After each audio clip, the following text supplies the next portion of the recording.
Seorang pengendara mobil menodongkan senjata tajam ke pengendara lain di kawasan Bundaran Kelapa Gading, Jakarta Utara Minggu malam. Korban mengaku todongan senjata tajam itu membuat korban dan keluarga yang saat kejadian berada di dalam mobil ketakutan hingga trauma.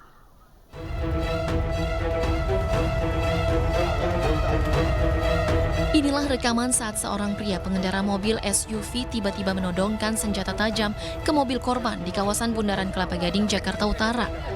Usai menodongkan senjata tajamnya, pelaku turun dan menghampiri mobil korban. Beruntung cekcok tidak berlangsung lama dan pelaku yang mengendarai mobil SUV meninggalkan lokasi. Namun pelaku sempat sengaja berusaha menabrakkan mobilnya. Menurut korban yang juga merekam kejadian, insiden ini berawal saat mobil SUV pelaku melaju dari arah Sunter menuju Kelapa Gading dan mencoba mendahului kendaraan lain yang terjebak macet. Pelaku kemudian mengejar mobil korban dan menodong senjata tajam lantaran kesal korban tidak memberikan jalan saat terjebak macet. Korban mengaku saat kejadian ia sedang bersama anak dan istrinya hingga membuatnya ketakutan dan trauma. Yang saya permasalahkan, dia menodongkan ke arah istri dan anak saya. Anak saya sempat ketakutan dan istri saya juga sempat takut, cuman istri saya nggak panik, berusaha menenangkan anak saya gitu. Belum sempat menunjukkan identitas, tapi ketika saya berjalan, saya ngeliat dari kaca tengah, saya sempat melihat dia sempat nyalain lampu strobo. Nah, dari situ saya mulai berpikir, oh ini orang bukan orang sipil ataupun gimana gitu ya, mungkin ada jabatan atau ada identitas anggota, saya juga kurang tahu. Cuman harusnya kalau anggota tidak sampai menodongkan senjata tajam. Sebelumnya insiden koboi jalanan ini viral di media sosial. Sementara korban melaporkan kejadian penodongan tersebut ke Polsek Kelapa Gading, Jakarta Utara. Dari Jakarta, Sofyan Firdaus, iNews melaporkan. Pemirsa, konflik internal di Keraton Kasunanan Surakarta berujung terhambatnya revitalisasi aset benda cagar budaya Keraton Solo. Putra Mahkota Pakubuwono ke-13 Purbaya meminta permasalahan diselesaikan secara kekeluargaan.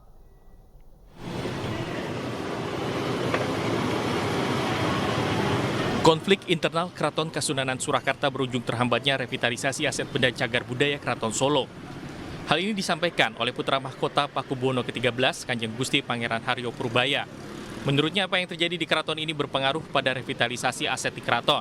Untuk itu ia meminta agar masyarakat bisa memberikan dukungan dan doa agar permasalahan yang terjadi di internal keraton segera selesai. Ia berharap mendapat solusi yang terbaik untuk semuanya sehingga kota Solo bisa menjadi aman dan tentram. Kemudian Keraton Kasunanan Surakarta bisa menjadi pusat pariwisata dan pusat kebudayaan yang menarik banyak pengunjung. Apapun yang ada di sini adalah masalah keluarga begitu, dan menurut saya juga permasalahan seperti ini harus diselesaikan dengan secara kekeluargaan, musyawarah, dan juga contoh seperti Tante Mung, beliau adalah tante saya, dan saya harus menghormati beliau sebagai tante saya, lebih sepuh dari saya, dan juga semuanya adalah lebih tua daripada saya harus menghormati mereka semua, dan saya juga berharap secepatnya akan mendapatkan solusi dan kita bisa menjalin musyawarah dan semuanya ada jalan keluarnya. Sebelumnya diberitakan rencana penutupan pintu Kamandungan, Jolotundo, dan pintu lainnya di Keraton Kasunanan Surakarta memicu keributan dan membuat geger. Keributan itu melibatkan lembaga Dewan Adat dengan pihak Pakubuwono ke-13. Dari Solo, Jawa Tengah, Septiantoro, iNews melaporkan. Ketua Panitia Lomba Tarik Tambang pemecahan rekor muri di Makassar, Sulawesi Selatan yang menewaskan 1 orang dan belasan orang terluka ditetapkan menjadi tersangka. Polisi menyatakan panitia lalai dalam pengawasan pada kegiatan yang melibatkan ribuan peserta itu.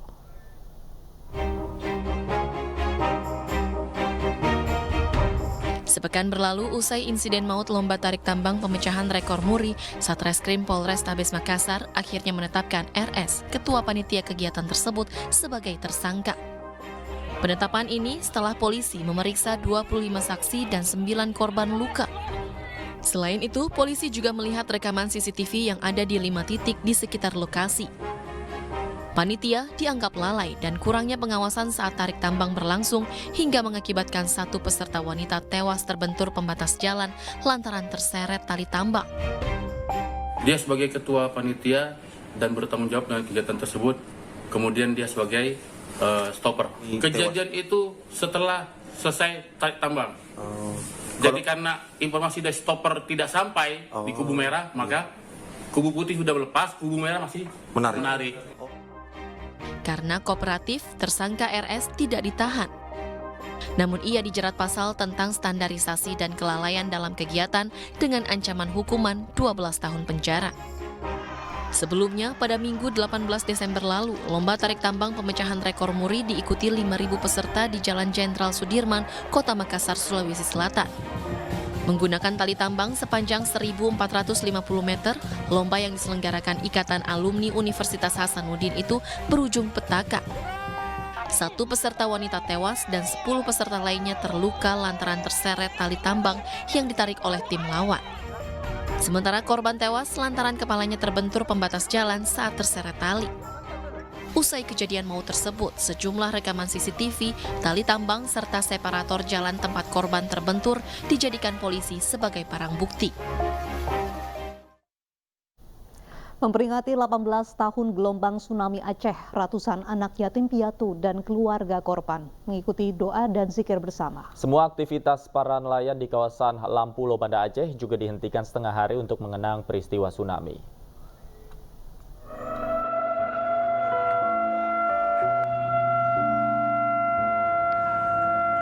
Sirine peringatan dini tsunami dibunyikan untuk memperingati 18 tahun tragedi yang memakan 230.000 korban jiwa di tahun 2004 silam. Pada peringatan tsunami tahun ini, ratusan anak yatim piatu dan keluarga korban mengikuti doa dan zikir bersama di komplek tempat transaksi perikanan Desa Lampulo. Desa Lampulo, Kecamatan Kuta Alam, Kota Banda Aceh, merupakan desa yang berada tepat di bibir pantai paling utara Kota Banda Aceh. Tempat ini menjadi salah satu desa terparah dihantam gelombang tsunami yang menelan korban jiwa mencapai 4.500 jiwa. Ya, itu masuk korban yang berdampak langsung di saat musibah gempa bumi dan tsunami terjadi. Kita khususnya warga masyarakat Lampulo, kita masih beranggapan seperti baru 2 hari yang lalu kejadian ini. Ya, jadi warga masyarakat Lampulo yang berjumlah penduduk 6.000 jiwa, setelah tsunami tinggal 1.500 jiwa. Untuk mengenang para arwah dari peristiwa tsunami Aceh, semua aktivitas para nelayan di kawasan Lampulo, Banda Aceh, mulai dari melaut hingga berjualan dihentikan setengah hari. Bencana gempa bumi bermagnitudo 9,3 yang disusul gelombang tsunami setinggi 30 meter terjadi pada 26 Desember 2004 silam. Sebanyak 230.000 orang dinyatakan meninggal dunia akibat bencana ini. Sebanyak 15 negara terdampak akibat peristiwa ini. Dari Banda Aceh, Syukri Syarifuddin, iNews melaporkan. Warga diminta waspada terhadap cuaca ekstrim yang akan terjadi di sejumlah wilayah saat akhir tahun. Kami segera kembali bersama sejumlah narasumber, tetaplah di iNews Sore.